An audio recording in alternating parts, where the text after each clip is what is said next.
फ़र्क क्यों है? वो एक इमरान खान अवाम का लाडला है और ये उनके कंधों पे चढ़ के जो आ रहा है, पब्लिक में उसकी कोई सपोर्ट नहीं है, पब्लिक इनसे नफरत कर रही है। यही वजह है कि आज वो सहारे और आसरे ढूंढ रहे हैं। तो इसलिए वो जितना भी अपने तासुर को दुरुस्त होने की कोशिश करेंगे, वो तासुर दुरुस्त नहीं हो सकता। इलाज मुल्क से बाहर, उनका पाकिस्तान से क्या लगे? वो सुपर लाडले आए हैं यहाँ सिर्फ हुक्मरानी करने, आपको गुलाम समझ के। मुझे बताएं, वो जो इश्तिहारी मुजरिम था, बाहर बैठा हुआ था, वो एक रियासत का मुजरिम था। रियासत का नौकर डॉक्टर फैसल किस हैसियत में उसको प्रोटोकॉल दे रहा था, किस हैसियत में उसको बयानिया याद करा रहा था।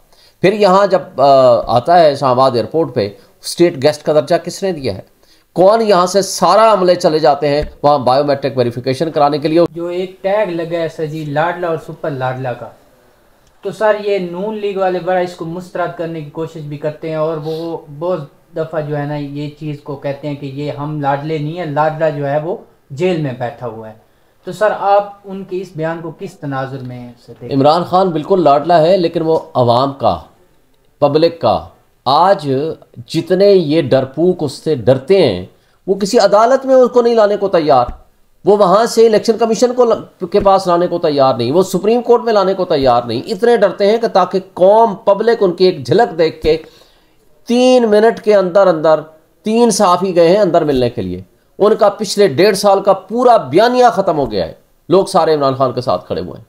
जो ये सो कार्ड सुपर लाडला आया है लंदन से, भाई आपका जिनका मरना जीना मुल्क से बाहर, जिनके बच्चे मुल्क से बाहर, जिनका कारोबार मुल्क से बाहर, जिनके प्रॉपर्टीज़ मुल्क से बाहर, जिनके मुकदमात एक लिहाज से मुल्क के बाहर सेटल होते हैं, लंदन एग्रीमेंट मुल्क से बाहर उनके होते हैं, उनकी हर चीज़ इलाज मुल्क से बाहर, उनका पाकिस्तान से क्या लगे?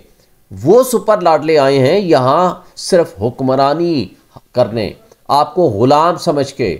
मुझे बताएं, वो जो इश्तिहारी मुजरिम था, बाहर बैठा हुआ था, वो एक रियासत का मुजरिम था।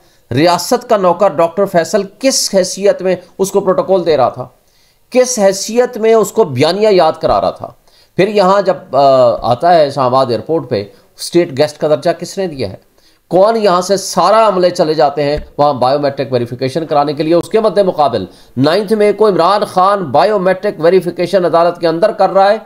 रियासती इदारों के लोग जाते हैं, उस पर तशद्दुद करते हैं, वकीलों पे तशद्दुद करते हैं, अमले को तशद्दुद का निशाना बनाते हैं, CCTV फुटेजेस उठा के ले जाते हैं और शीशे तोड़ के उनको अगवा करके ले जाते हैं। ये है वो फ़र्क। फ़र्क क्यों है? वो एक इमरान खान अवाम का लाडला है और ये उनके कंधों पे चढ़ के जो आ रहा है, पब्लिक में उसकी कोई सपोर्ट नहीं है, पब्लिक इनसे नफरत कर रही है। यही वजह है कि आज वो सहारे और आसरे ढूंढ रहे हैं। तो इसलिए वो जितना भी अपने तासुर को दुरुस्त होने की कोशिश करेंगे, वो तासुर दुरुस्त नहीं हो सकता, because action speak louder than words.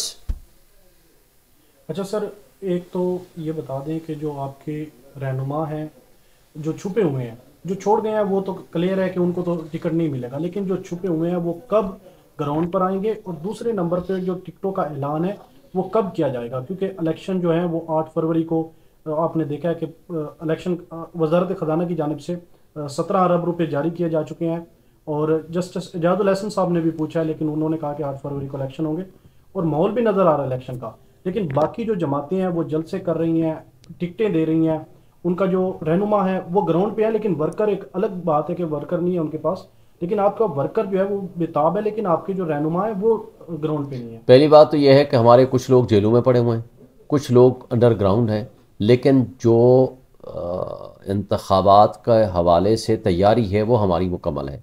Irrespective कि हम इंशाल्लाह पूरे पाकिस्तान से जो भी हालात हैं, हम तमाम हल्कों से इंशाल्लाह इलेक्शन लड़ेंगे और हमारे जो इंतखाब है वो फाइनली इमरान खान ने करना है। लिस्टें मुकम्मल हो चुकी हैं और इंशाल्लाह हर हल्के में हमारे कैंडिडेट्स होंगे, उसमें किसी किस्म के कोई घबराने की बात नहीं है। जहाँ तक उन कैंडिडेट्स के आने का ताल्लुक़ है, बिल्कुल कैंडिडेट खा वो जेल में हो, खा वो कहीं भी बैठा हो, इंशाल्लाह वो इलेक्शन लड़ेगा और वो इलेक्शन जीतेंगे भी। और इसके बारे में बिल्कुल हमारी पूरी तरह प्लानिंग और तैयारी मौजूद है। तो सर कल से सर ये खबर आ रही है कि शुएब शाहीन साहब जो है ना वो इस्लामाबाद के हल्के से इलेक्शन लड़ेंगे, तो सर इसमें कितनी सदाकत है? क्या आप वाकई इस्लामाबाद के हल्के से पीटीआई की टिकट पे जी इलेक्शन इंशाल्लाह मैं फ़ैसला किया है, पार्टी को मैंने रिक्वेस्ट की है, इंशाल्लाह मैं शाहबाद से इलेक्शन लड़ूंगा। मेरी प्रेफरेंस NA 46 है, असद उमर साहब वाला जो हल्का था, और बाकी जो पार्टी डिसाइड करेगी 46 से या 47 से, तो इंशाल्लाह मैं इलेक्शन लड़ूंगा। और हमारे बहुत सारे वकला भी इस प्रोसेस ऑफ इलेक्शन में शामिल होंगे, और इंशाल्लाह ताला हम PTI को इंशाल्लाह कामयाबी कराएंगे, दिलाएंगे, और मुखालिफिन को शिकस्त फाश होगी इंशाल्लाह। सर आपके जो हरीफ हैं उन्होंने तो कंपेन स्टार्ट कर दिया, आपने अपने हल्के में कंपेन स्टार्ट की है? जी हम सब ने हमारी कंपेन सुबह शाम हो रही है, हम बिल्कुल राब्ते में हैं, हमने राब्ता सिलसिला शुरू कर दिया है। हम अपने दोस्तों से, अपने वर्कर से, अपने लोगों से हम राब्ते में हैं, हमने कोशिश शुरू कर दी है। लेकिन इंशाल्लाह इमरान खान का पैगाम हम सुबह शाम पहुंचा रहे हैं। हम ऑलरेडी कैंपेन में हैं, हमारा वर्कर्स बिल्कुल शिद्दत के साथ इंतज़ार कर रहा है, और हम उम्मीद रखते हैं कि जो ही ये शेड्यूल आएगा तो हमारी टिकटों का इशू भी फाइनल हो जाएगा, और जो ही टिकटों का इशू फाइनल होगा तो हम सब बाकायदा कैंपेन का हिस्सा बन अच्छा जाएंगे। सर आप वकील हैं, एक ये बता दें कि बड़ा कन्फ्यूज़न है, क्या इमरान खान इलेक्शन में पार्टिसिपेट करेंगे या नहीं? देखें, इलेक्शन में ज़रूर पार्टिसिपेट करेंगे। जो तोशाखाना केस वाली कन्वेक्शन है वो सेंटेंस ऑलरेडी सस्पेंडेड है, हमने उसमें एप्लीकेशन दे रखी है कि जनाब उस आर्डर को भी सस्पेंड कर दें, जिसके लिए वो अभी रिज़र्व है।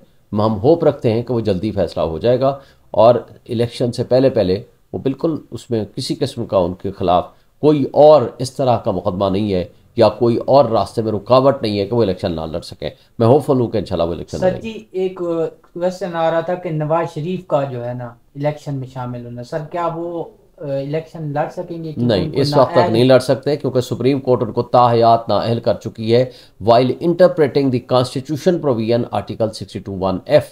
आर्टिकल 62(1)(f के तहत चूँकि उनकी नाअहली थी और वो ताहयात थी, इसलिए जब तक कॉन्स्टिट्यूशनल अमेंडमेंट ना हो उस वक्त तक वो इलेक्शन नहीं लड़ सकते। और दूसरी बात, अभी तक तो उनका एक केस अभी बाकी है, पता नहीं वो उस पर क्या फ़ैसला आता है, उनके हक़ में आता है, उनके ख़िलाफ़ आता है, और उसमें अगर सज़ा बरकरार रहती है तो बहरहाल इस बात का ज़्यादा इम्कान है कि वो सज़ा जो है उनके रास्ते में रुकावट बनेगी। वो 10 साल के लिए उस सज़ा की वजह से भी इलेक्शन नहीं लड़ सकते। अगर वो सज़ा उनके हक में वो ख़त्म हो जाती है सज़ा, तो फिर भी लड़ सकते हैं? फिर भी नहीं लड़ सकते, इसलिए कि सुप्रीम कोर्ट की जो जजमेंट है आर्टिकल 62(1)(f की, वो उनके रास्ते में रुकावट है।